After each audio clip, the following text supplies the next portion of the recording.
والذین اذا فعلوا فاحشۃ او ظلموا انفسهم، اور اگر ان میں سے کبھی کسی سے کوئی غلطی ہو جاتی ہے کہ اگر وہ کر بیٹھے کوئی کھلا گناہ، کوئی بے حیائی کا ارتکاب، یا اپنے اوپر کوئی اور ظلم کر بیٹھے، ذکر اللہ، فوراً انہیں اللہ یاد آ جاتا ہے، فاستغفروا لذنوبہم، تو وہ اللہ تعالیٰ سے استغفار کرتے ہیں۔ یہ مضمون سورہ نساء میں آئے گا کہ اللہ تعالیٰ نے اپنے اوپر واجب ٹھہرایا ہے کہ جو شخص مسلمان صاحب ایمان کو خطا اس سے ہو جائے اور وہ فوراً توبہ کر لے، تو اللہ تعالیٰ جو ہے اس نے اپنے اوپر واجب ٹھہرا لیا ہے کہ اس کی دعا کو ضرور قبول کرے گا۔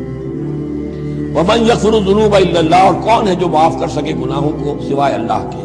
وَلَمْ يُصِرُّوا عَلَىٰ مَا فَعَلُوا، اور وہ اپنے اس غلط فعل پر اصرار نہیں کرتے، یعنی یہ کہ کرتے چلے جا رہے کرتے چلے، موت آ گئی تو اب توبہ کریں گے، تب توبہ نہیں کی، یہ خطا ہو گئی، جذبات میں ہو گئی، بھول میں ہو گئی، فوراً ہوش آیا، فوراً جو ہے گڑ گڑائے، فوراً توبہ کی، عزم مصمم کیا اللہ دوبارہ نہیں کروں گا، پوری پشیمانی کے ساتھ اللہ کی جناب میں اپنے پورے صمیم قلب کے ساتھ توبہ کی، اللہ اس توبہ کی قبول کرنے کی ضمانت دیتا ہے۔ اولئک جزاؤہم مغفرۃ من ربہم، یہ وہ لوگ ہیں کہ جن کا بدلہ ہے ان کے رب کی طرف سے مغفرت، وجنات تجری من تحتہا الانہار خالدین فیہا، اور وہ باغات کہ جن کے نیچے یا جن کے دامن میں ندیاں بہتی ہوں گی اور وہ اس میں ہمیشہ ہمیشہ رہیں گے۔ وَنِعْمَ أَجْرُ الْعَامِلِينَ، اور بہت ہی اچھا بدلہ ہے عمل کرنے والوں کے لیے۔ قَدْ خَلَتْ مِن قَبْلِكُمْ سُنَنٌ فَسِيرُوا فِي الْأَرْضِ، تم سے پہلے بھی بہت سی قومیں، بہت سے حالات اور واقعات گزر چکے ہیں۔ فَسِيرُوا فِي الْأَرْضِ، زمین میں گھومو پھرو، فَانظُرُوا كَيْفَ كَانَ عَاقِبَةُ الْمُكَذِّبِينَ، اور دیکھو کہ کیسا انجام ہوا ہے جھٹلانے والوں کا۔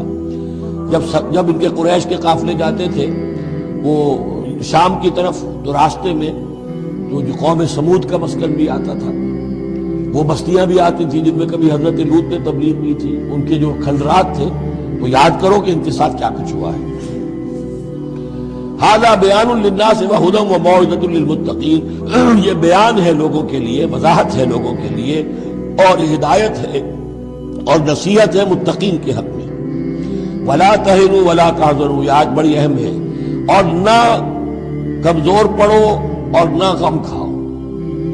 وانتم الاعلون ان کنتم مؤمنین، ہمارا پختہ وعدہ تمہارے ساتھ یہ ہے کہ تم ہی سربلند ہوگے، آخری فتح تمہاری ہوگی، تم ہی سب سے اونچے ہوگے، بشرطے کہ تم مومن ہوئے۔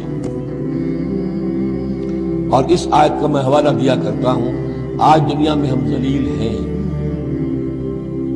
اعلیٰ تو نہیں ہے، بلند تو نہیں ہے، نتیجہ کیا نکلتا ہے؟ ایمان نہیں ہے۔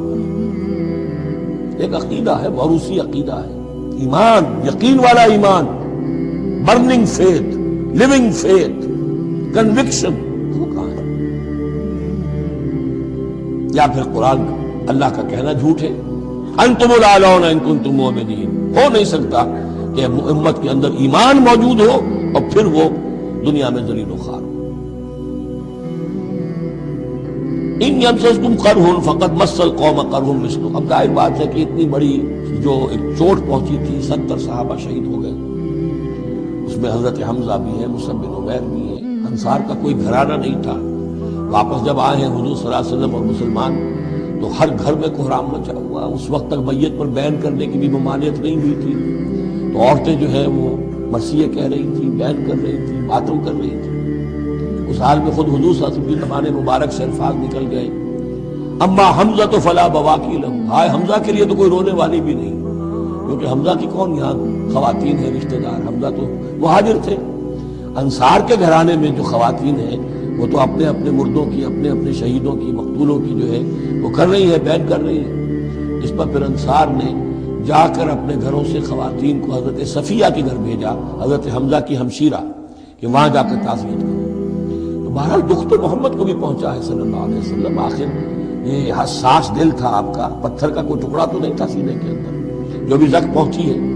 یا اللہ تعالیٰ اہل ایمان کی دلجوئی کے لیے کہہ رہا ہے کہ اتنے غمگین نہ ہو، اتنے ملول نہ ہو، اتنے دل گرفتہ نہ ہو۔ ان یمسسکم قرح، اگر تمہیں کوئی چرکا لگا ہے اب، فقد مس القوم قرح مثلہ، تو تمہارے دشمن کو اس جیسا ہی چرکا لگ چکا ہے کہ نہیں؟ 1 سال پہلے ان کے 70 مارے گئے تھے کہ نہیں؟ وَتِلْكَ الْأَيَّامُ نُدَاوِلُهَا بَيْنَ النَّاسِ، اور یہ تو دن ہے جن کو ہم لوگوں میں الٹ پھیر کرتے رہتے ہیں، اونچ نیچ، ایک سی کیفیت ہم نہیں رکھتے۔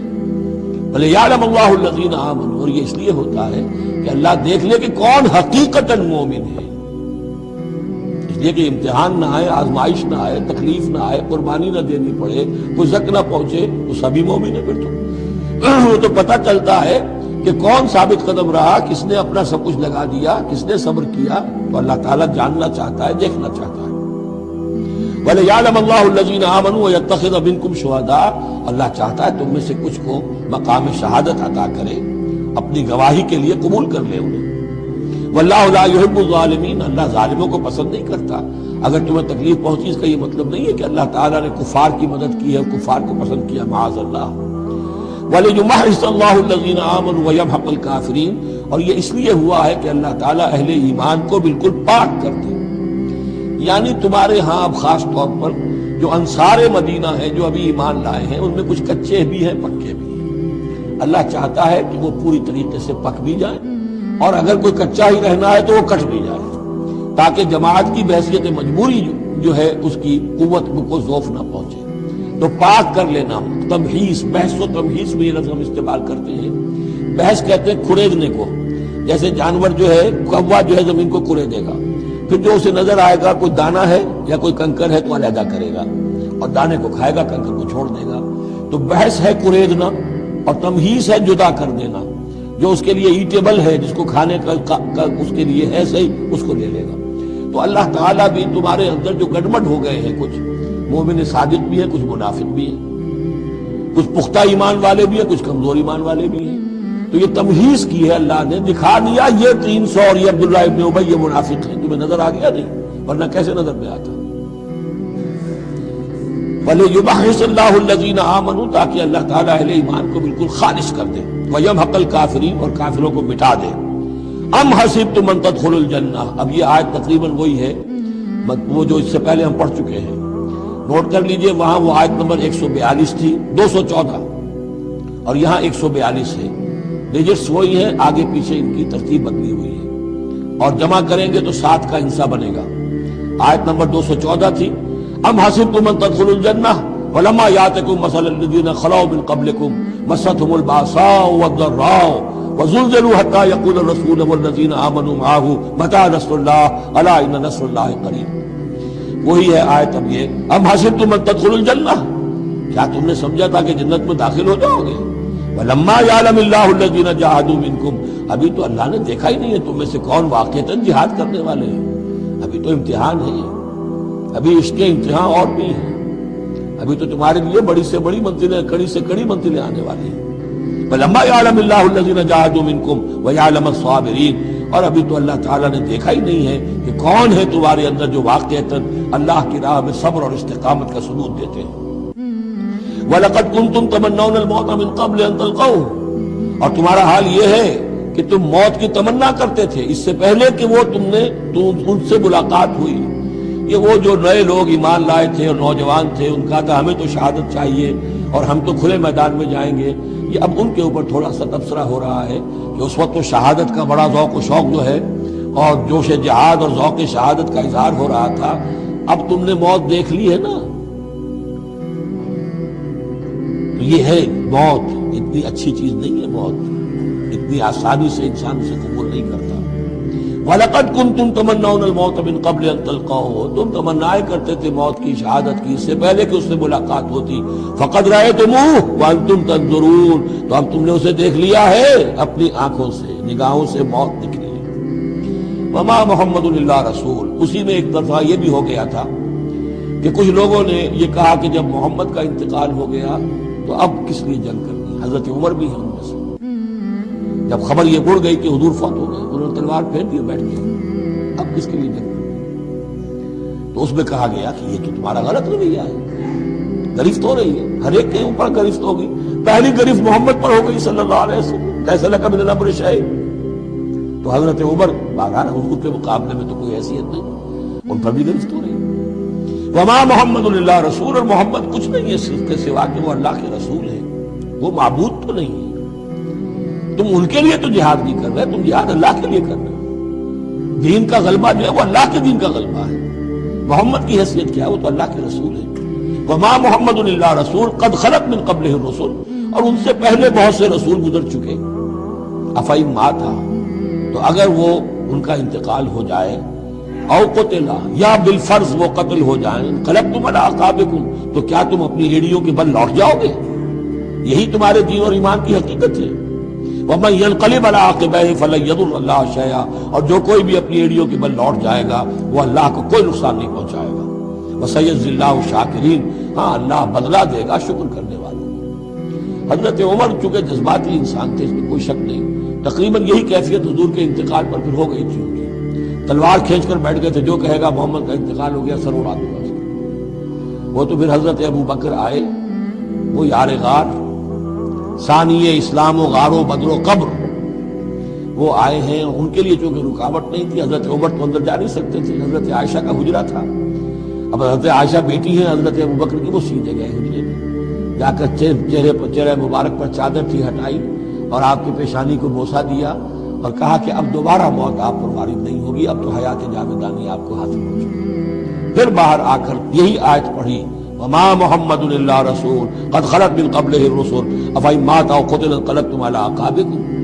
حضرت عمر کہتے ہیں مجھے محسوس ہوا جیسے یہ آیت ابھی نازل ہوئی ہے، اتنا اثر ہوا. یہ عظیمت تھی حضرت ابو بکر کی، بہت بلند مقام ہے حضرت ابو بکر کا.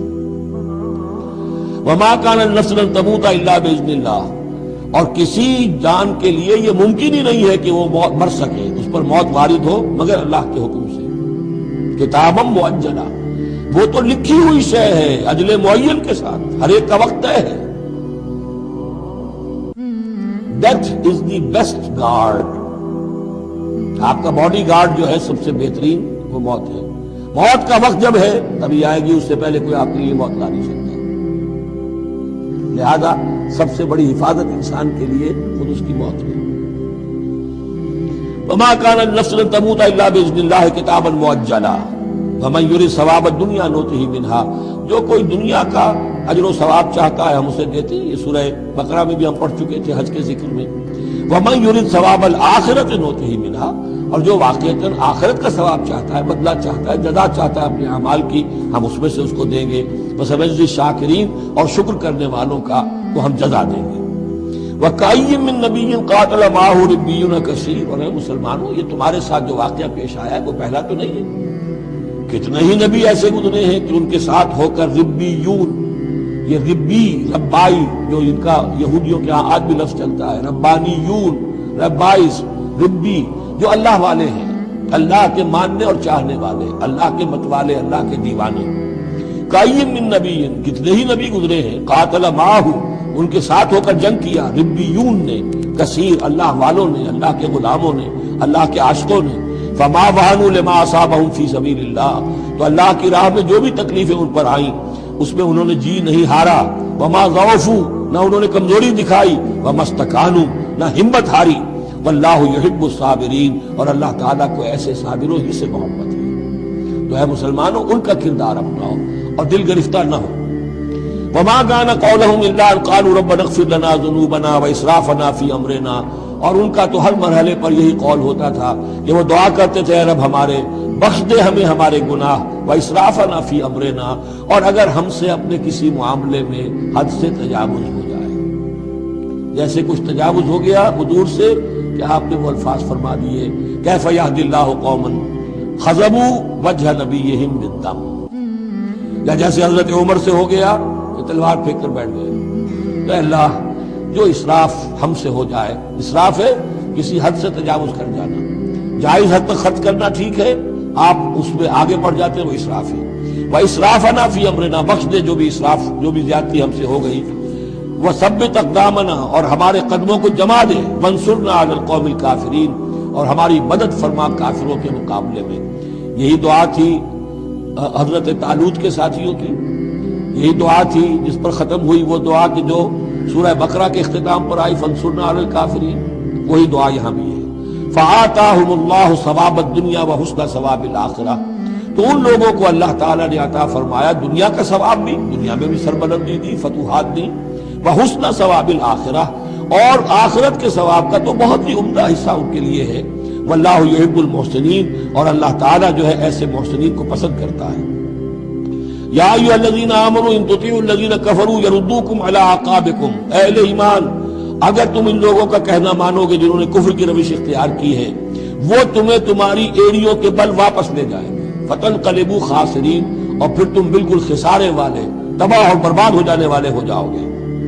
بل اللہ مولاکم، تمہیں تو یہ سمجھنا چاہیے تمہارا مولا، مددگار، پشت پناہ، ساتھی، حمایتی اللہ ہے، وہو خیر الناصرین، اور وہی ہے کہ جو سب سے بڑھ کر مدد کرنے والا، سب سے اچھا مددگار ہے۔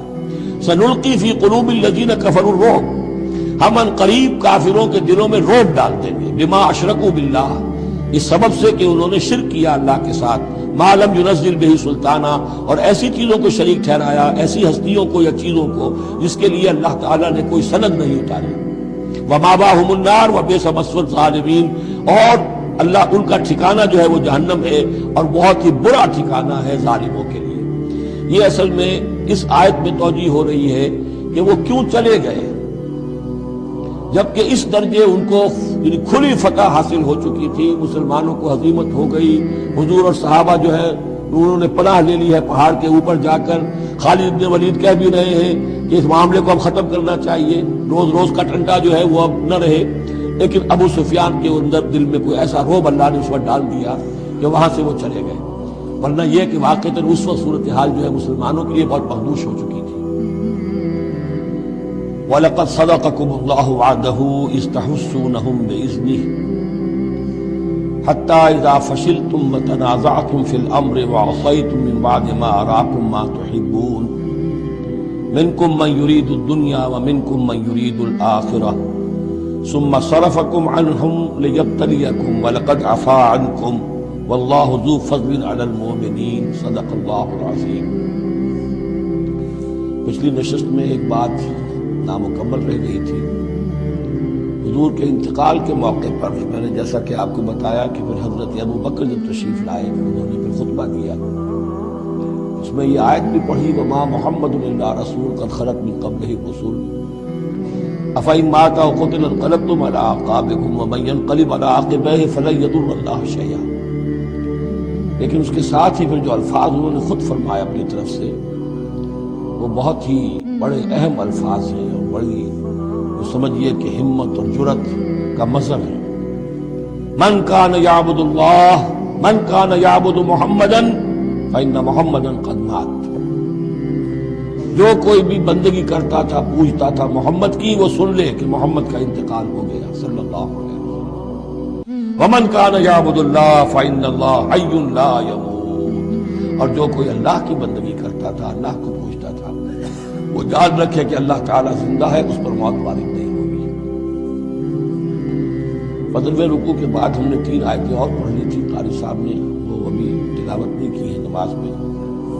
اب ہم آگے چل رہے ہیں۔ وَلَقَدْ صَدَقَكُمُ اللَّهُ وَعْدَهُ، اب یہ جو عارضی شکست ہو گئی تھی اور مسلمانوں کو زخم پہنچی جس سے ان کے دل زخمی تھے، اس کے ضمن میں اب یہ بہت ہی قول فیصل کے انداز میں یہ آیت آئی ہے، وَلَقَدْ صَدَقَكُمُ اللَّهُ وَعْدَهُ۔ دیکھو مسلمانوں، تم ہم سے کوئی شکایت نہیں کر سکتے، اللہ نے تم سے اپنا وعدہ پورا کر دیا تھا۔ اِذْ تَحُسُّونَهُم بِإِذْنِهِ، جبکہ تم انہیں قتل کر رہے تھے اللہ کے حکم سے، تحقیق کر رہے تھے، فتح ہو گئی تھی، ہمارا وعدہ پورا تھا۔ حتی اذا فشلتم وتنازعتم فی الامر وعصیتم من بعد ما اراکم ما تحبون، یہاں تک کہ جب تم ڈھیلے پڑے، یہاں ڈھیلے کا ترجمہ کچھ اور بھی کیا گیا ہے، میرے نزدیک تم نے ڈسپلن کو ڈھیلا کیا۔ نظم جو ہے سم و طاعت، اور سم و طاعت میں ظاہر بات ہے کہ ایک ہی شخص کی اطاعت نہیں ہوتی ہے۔ حضور صلی اللہ علیہ وسلم کی اطاعت بھی فرض تھی، اور حضور نے کسی کو امیر مقرر کیا، اس کی اطاعت بھی فرض تھی۔ آپ نے فرمایا من اطاعنی فقد اطاع اللہ، جس نے میری اطاعت کی اس نے اللہ کی اطاعت کی، ومن عصانی فقد عصى اللہ، جس نے میری نافرمانی کی اللہ کی نافرمانی کی، ومن اطاع امیری فقد اطاعنی، جس نے میرے مقرر کردہ امیر کی اطاعت کی اس نے میری اطاعت کی، ومن عصى امیری فقد عصانی، جس نے میرے نامزد کردہ امیر کی نافرمانی کی اس نے میری نافرمانی کی۔ تو اگرچہ حضور کے قول کی تو انہوں نے تعویل کر لی تھی کہ حضور نے تو ہم سے کہا تھا وہ شکست کی صورت میں کہ اگر ہم سب بھی اللہ کی راہ میں قتل ہو جائیں، تم دیکھو کہ چیلے اور کوے ہمارا گوشت کھا رہے ہیں، تب بھی یہاں سے مت ہٹنا۔ ایک تعویل ہو گئی تھی، انہوں نے جان بوجھ کر حضور کے حکم کی خلاف ورزی نہیں کی، لیکن خلاف ورزی کی ہے جو لوکل کمانڈر تھے ان کے حکم کی۔ ومن عصا امیری فقط عصانی، یہ ہے اصل معاملہ اجتماعی زندگی کا۔ جب تک ڈسپلن جماعت نہ ہو، سم و طاعت جو ہے کسا ہوا نہ ہو، نظم جو ہے پورا نہ ہو، اب وہ درجہ بدرجہ ہوگا، فوج کا ایک سپہ سالار ہے، لیکن پوری فوج میں پھر کوئی داہنا بازو ہے، میسرہ ہے، میمنہ ہے، قلب ہے، پیچھے ہے، ہراول دستہ ہے، ہر ایک کا ایک کمانڈر ہے۔ اب وہاں پر یہ کہ اگر ان کے جو بھی احکام ہیں ان سے سرتابی ہوگی تو وہ فوج جو ہے پھر جو اس کا انجام ہوگا وہ آپ کو معلوم ہے۔ تو نظم تو ہے ایک جماعت کے اندر درجہ بدرجہ جو بھی نظام سم و طاعت ہے اس کے پورے کی پابندی کرنا۔ حتیٰ اذا فشلتم، جب تم ڈھیلے پڑ گئے، وتنازعتم فی الامر، اور امر میں تم نے جھگڑا کیا، وعصیتم من بعد ما اراکم ما تحبون، اور تم نے نافرمانی کی اس کے بعد کہ تم نے وہ چیز دیکھ لی جو تمہیں محبوب ہے۔ میری تعویل اس آیت کے بارے میں یہ ہے، اور بعض علماء نے تو خیر اس کو بہت پسند کیا ہے، بعض نے جو صحابہ کرام سے اتنا قلبی لگاؤ نہیں رکھتے انہوں نے کہا یہ خامخواہ کو صحابہ کی وکالت کرتے ہیں۔ میرا یہاں پہ موقف یہ ہے کہ بعد ما اراکم ما تحبون سے مراد مال غنیمت نہیں ہے، اس لیے کہ مال غنیمت کی تقسیم کا قاعدہ جو ہے غزوہ بدر کے بعد ہو چکا تھا، چاہے کوئی شخص جمع کرے نہ کرے برابر کا حصہ اسے ملے گا۔ یہاں من بعد ما اراکم ما تحبون سے مراد فتح ہے، اور اس کے لیے قرآن یفصل بعضہ بعضا، سورہ صف کی وہ آیت وَأُخْرَىٰ تُحِبُّونَهَا نَصْرٌ مِّنَ اللَّهِ وَفَتْحٌ قَرِیب، گویا کہ یہاں بندہ مومن کو دنیاوی کامیابی کو بھی اپنا مقصود نہیں بنانا ہے۔ کامیابی کسے پسند نہیں ہے؟ مقصود نہیں، مقصود ہے اللہ کی رضا جوئی اور اپنا فرض ادا کرنا، مقصود یہ رہے۔ باقی کامیابی ہو ناکامی ہو جو کچھ بھی ہو اللہ کی مرضی ہے، اللہ کی حکمت ہے، اللہ کب فتح لانا چاہتا ہے وہ بہتر جانتا ہے۔ تو یہاں من بعد ما اراکم ما تحبون اکثر نہیں سمجھا ہے کہ اس سے مراد ہے مال غنیمت کی طلب میں وہ وہاں پہرا چھوڑ کر چلے گئے، میرے نزدیک یہ بات صحیح نہیں ہے۔ یہاں پر ما تحبون سے مراد فتح ہے۔ وَلَقَدْ صَدَقَكُمُ اللَّهُ وَعْدَهُ إِذْ تَحُسُّونَهُم بِإِذْنِهِ حَتَّىٰ إِذَا فَشِلْتُمْ وَتَنَازَعْتُمْ فِي الْأَمْرِ وَعَصَيْتُم مِّن بَعْدِ مَا أَرَاكُم مَّا تُحِبُّونَ مِنكُم مَّن يُرِيدُ الدُّنْيَا، تم میں سے وہ بھی ہیں جو دنیا چاہتے ہیں، دنیا میں کامیابی ہو جائے، ہمارا بول بالا ہو جائے، حکومت ہماری قائم ہو جائے۔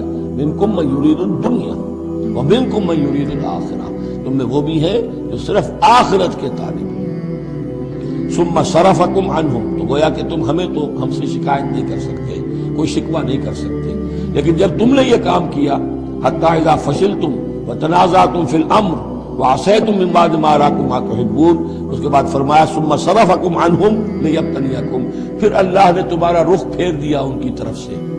پہلے تو یہ تھا کہ وہ بھاگ رہے تھے اور تم ان کے پیچھے ان کا تعاقب کر رہے تھے، اب وہ الٹا معاملہ ہو گیا کہ اب تم پیچھے اپنی جان بچانے کے لیے ادھر ادھر جا رہے ہو۔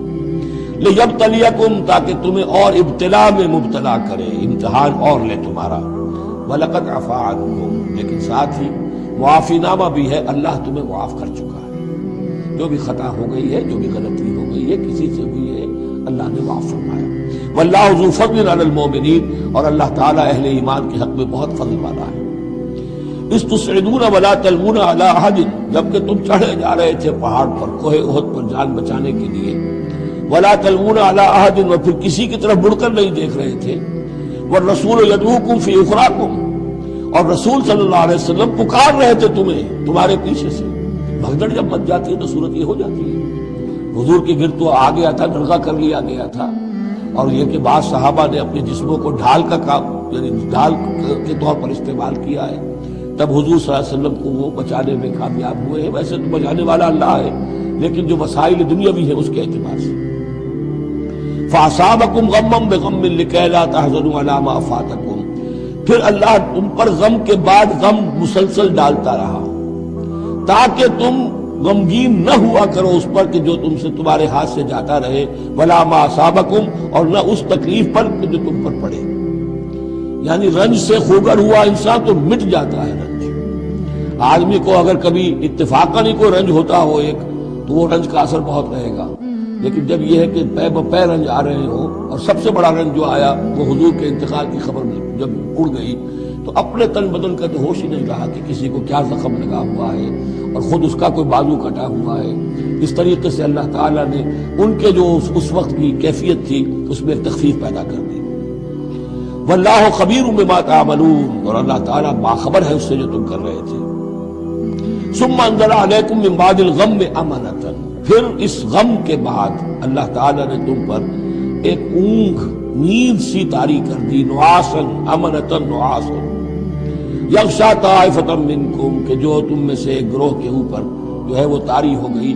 اور یہ نیند جو آتی ہے یہ اطمینان قلب کا مظہر ہوتی ہے کہ جیسے اب سب کچھ انسان نے بھلا دیا اور یہ کہ اس کی کیفیت جو ہے ہو گئی ہے، تو یہ اللہ کی رحمت کے طور پر ہوا۔ وَطَائِفَةٌ قَدْ أَهَمَّتْهُمْ أَنفُسُهُمْ يَظُنُّونَ بِاللَّهِ غَيْرَ الْحَقِّ، البتہ ایک گروہ ایسا تھا کہ جنہیں اپنی جانوں کی پڑی ہوئی تھی اور وہ اللہ کے بارے میں ناحق گمان کر رہا تھا، ظن الجاہلیہ، جہالت والے گمان کر رہا تھا۔ یعنی اگر کوئی بچے کھچے منافقین بھی رہ گئے تھے عبداللہ ابن ابی کے 3 سے آدمیوں کے جانے کے بعد، اگر کوئی 2-4 ہوں تو ان کا حال یہ تھا کہ اس وقت انہیں اپنی جانوں کے لالے پڑے ہوئے تھے، جب یہ کیفیت ہو تو وہ اون کیسے آئے گی؟ تو ان کا تو حال یہ تھا کہ ان کے دل میں وسوسے آ رہے تھے کہ اللہ نے تو مدد کا وعدہ کیا تھا، وہ مدد تو پھر جھوٹی ہو گئی، بات تو اللہ کا جو ہے اللہ کی بات سچی ثابت نہیں ہوئی۔ ظن جاہلیت ان کے دماغوں میں پیدا ہو رہا تھا۔ وَطَائِفَةٌ قَدْ أَهَمَّتْهُمْ أَنفُسُهُمْ، انہیں اپنی جانوں کے لالے پڑ گئے، يَظُنُّونَ بِاللَّهِ غَيْرَ الْحَقِّ ظَنَّ الْجَاهِلِيَّةِ، وہ اللہ کے بارے میں گمان کر رہے تھے ناحق، کیونکہ جاہلیت کا ظن تھا۔ يَقُولُونَ هَلْ لَنَا مِنَ الْأَمْرِ مِنْ شَيْءٍ، اور وہ کہہ رہے تھے کہ ہمارے لیے بھی کوئی اختیار میں حصہ ہے یا نہیں۔ ہو سکتا ہے یہ وہ لوگ ہوں جنہوں نے اس وقت بھی مشورہ دیا تھا، جیسے حضور کی رائے تھی کہ مدینے کے اندر ہی محصور رہ کر جنگ کی جائے، ہماری بات نہیں مانی گئی تو ہمارا بھی کوئی اختیار ہے کہ نہیں، ساری بات محمد کی چلے گی صلی اللہ علیہ وسلم۔ یہ بھی جماعتی زندگی میں ہوتا ہے، انسان جو ہے پسند نہیں کرتا، ہر شخص چاہتا ہے میری بات بھی ہو، میری بات کو بھی مانا جائے، میری رائے جو ہے وہ بھی چلے۔ آخر ہم سب اپنے امیر کی رائے ہی مانتے رہے، کیسے ہوگا؟ تو هل لنا من الامر من شيء، وہ ہمارے بھی اختیار میں کچھ ہے یا نہیں، ہمارا بھی کوئی اختیار ہے کہ نہیں؟ قل، کہہ دیجئے ان الامر كله للہ، امر اور اختیار تو کل کا کل اللہ کے لیے۔ یخفون فی انفسہم ما لم یبدون لک، اے نبی یہ اپنے دل میں وہ بات چھپا رہے ہیں ما لا یبدون لک، جو آپ پر ظاہر نہیں کر رہے، ان کے دل میں کیا ہے اب اللہ کھول کر بتا رہا ہے۔ یقولون لو کان لنا من الامر شیء، یہ کہہ رہے ہیں کہ اگر ہمارا اختیار چلتا، ہماری رائے مانی جاتی، ہمارے مشورے پر عمل ہوتا، ما قتلنا ہاہنا، تو ہم یہاں قتل نہ ہوتے، یعنی ہمارے اتنے لوگ یہاں پر شہید نہ ہوتے۔ قل، اے نبی ان سے کہیے لو کنتم فی بیوتکم، اگر تم سب کے سب اپنے گھروں میں ہوتے، لبرز الذین کتب علیہم القتل، تب بھی جن لوگوں کے حق میں اللہ کا فیصلہ ہو چکا تھا کہ وہ قتل ہوں، وہ تو کشا کشا میدان میں پہنچ جاتے، الی مضاجعہم، جو بھی ان کے کھیت رہنے کی جگہیں تھیں اللہ کے علم میں، انہیں وہاں پہنچ جانا تھا۔ یہ تو اللہ تعالیٰ کے فیصلے ہوتے ہیں، تمہاری تدبیر سے اس کا کوئی تعلق نہیں ہے۔ جن کے لیے یہ طے تھا اللہ کے علم میں، اللہ کی مشیت میں کہ انہیں یہ جو خلعت فاخرہ ہے، شہادت کی پہنانی ہے، وہ آتے خود بخود پہنچ جاتے، گھروں سے نکل کر آتے کشا کشا۔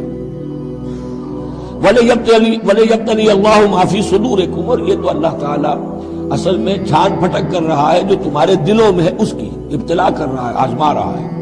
وَلِيُمَحِّصَ مَا فِي قُلُوبِكُمْ، اور تاکہ وہ بالکل پاک اور خالص کر دے جو کچھ تمہارے دلوں میں ہے۔ وَاللَّهُ عَلِيمٌ بِذَاتِ الصُّدُورِ، اور اللہ تعالیٰ سینوں کے اندر کی مخفی باتوں کو بھی جانتا ہے۔